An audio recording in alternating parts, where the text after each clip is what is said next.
coming up here was an idea a number of us had, and just to pay homage, just to come to Seattle, learn more about our Filipino-American history here, and also what Uncle Fred and Auntie Dorothy have created for us to be able to, learn, and at the same time just be blessed in the presence.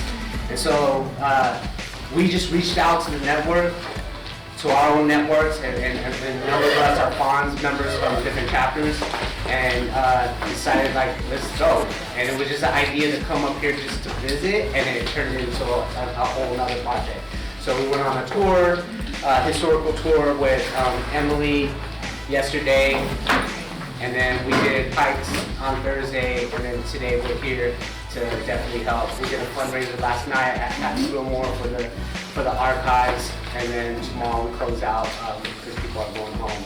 But we're gonna do the Chinatown tour with them. So that's why we're here, and that's why we're just all having a good time with y'all, and that's it.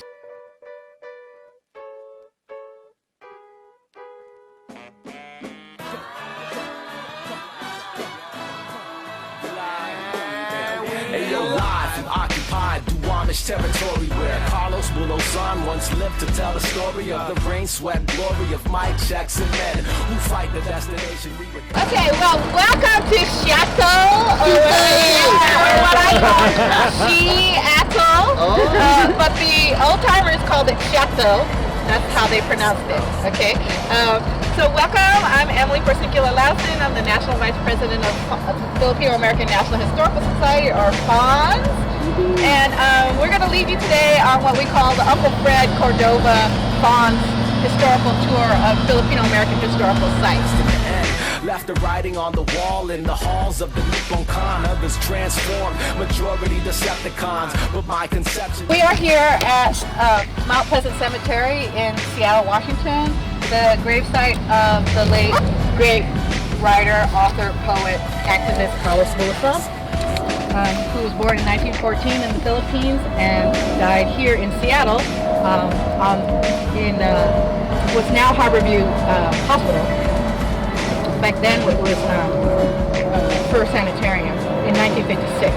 He actually wrote the book America's in the Heart, a personal history of Filipinos. But a lot of people say that he didn't live that history, he just kind of witnessed it and documented the other old-timers' experiences. Conception of the Walkman's rotation as you live up in the upper left, you gotta have patience, cause ain't no urban radio stations about to play us unless you sign the data to make your song. There's so much research that can be. Your family, I have maybe 100, maybe more than 100, or maybe 150 student papers who wrote about their families. And what you could do if you're a good researcher, you just look at all of it and see what the common thread is.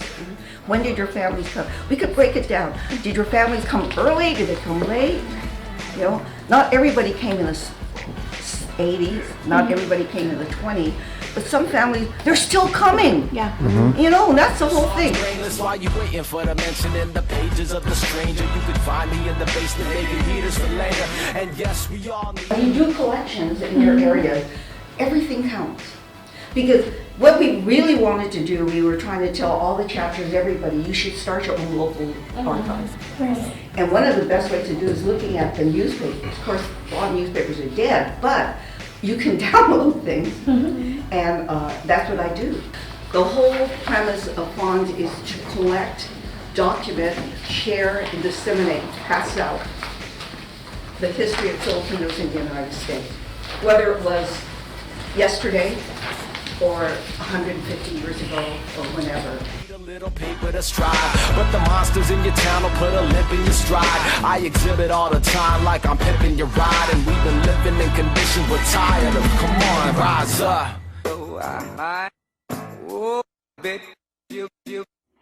Two scholars rock fresh, north by northwest, and it's still no rest, cause we're not finished yet. We broke but not broken, cold but not frozen, lost but not forgotten. We kicking the doors open. Two scholars rock fresh, north by northwest, and it's still no rest, cause we're not finished yet. We broke.